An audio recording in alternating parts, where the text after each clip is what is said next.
dear listener, to a journey back in time to one of the most transformative moments in English history, the Norman conquest of 1066.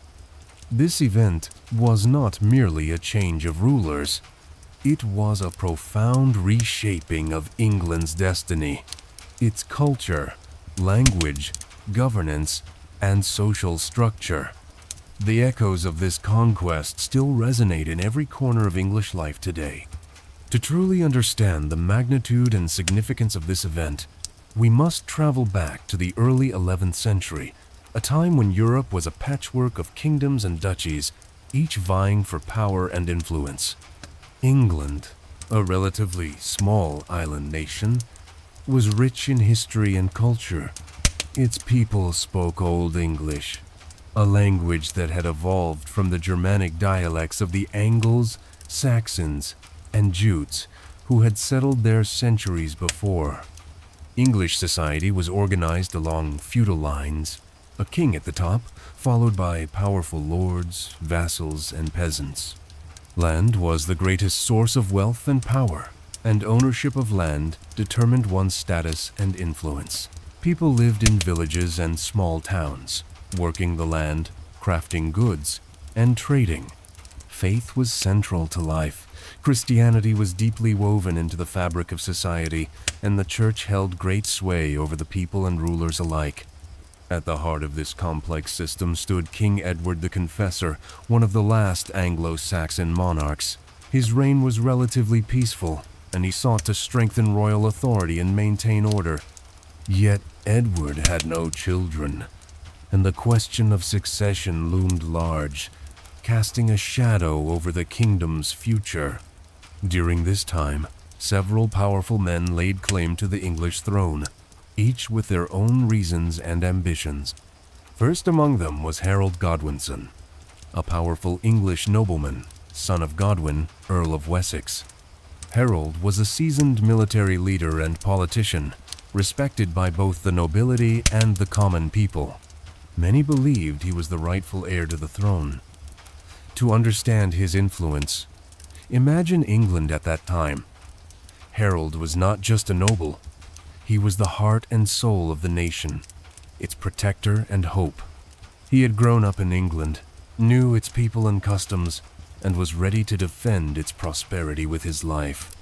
The second claimant was William, Duke of Normandy, a distant cousin of Edward who claimed that the king had promised him the throne.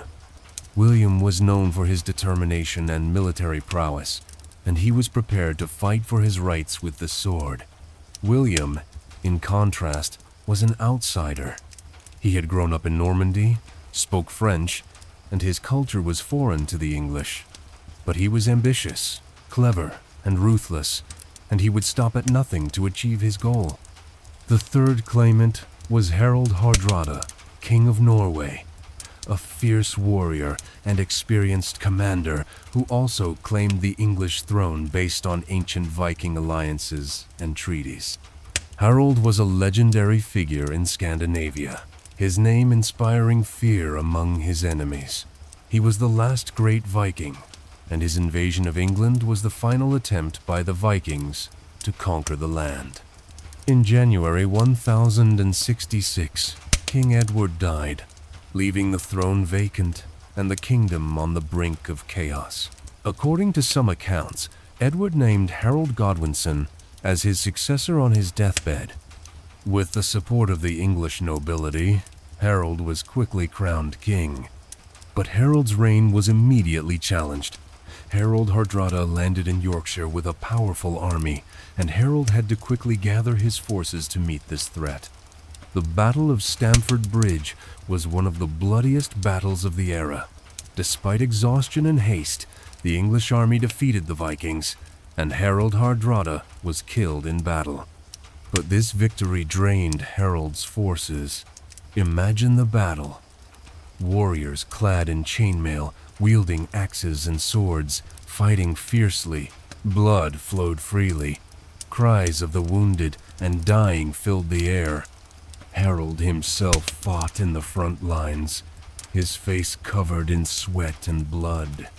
Barely recovering from this battle, Harold received news that William had landed on the southern coast of England. With no time to rest, he led his weary troops south to face the new enemy.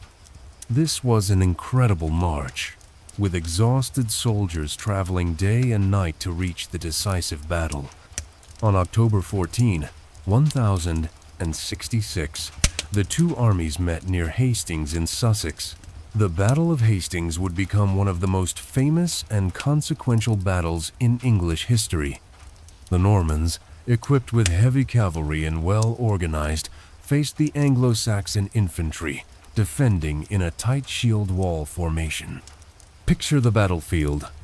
Norman knights in shining armor on powerful horses charging the Anglo-Saxon shield wall.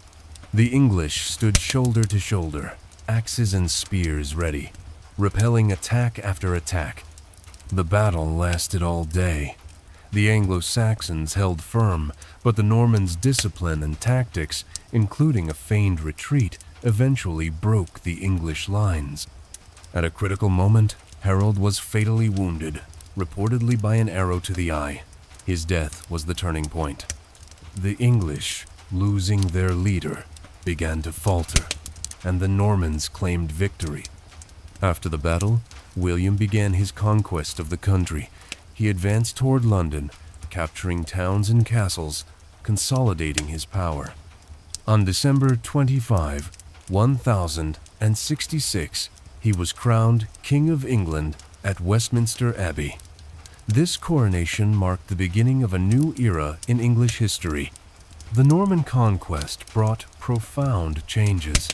The Anglo-Saxon nobility was largely replaced by Norman lords.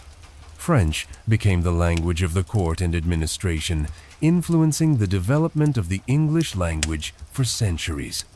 Castles were built across the land, serving as symbols of Norman power and control. These castles were not only military fortresses but also centers of Norman culture and governance. William also commissioned the Domesday Book, a detailed survey of England's lands and resources, designed to help him govern effectively and collect taxes. This book remains a unique historical document, offering insight into life in 11th century England. However, the conquest also brought hardship to many English people. Lands were confiscated, peasants faced new laws, and social structures changed. Many lost their homes, their lands, and their freedom. This era marked the beginning of a new chapter in English history, shaping the language, culture, and political system that would evolve over the centuries. The Norman conquest was a turning point that defined England's future. Imagine a misty morning on the battlefield, the clash of swords, the cries of warriors. Feel the tension in the halls of power where the fate of the kingdom was decided. Let your imagination wander through medieval towns and castles, sensing the spirit of the age. May this story carry you into the past, help you understand the roots of the modern world, and bring you peace.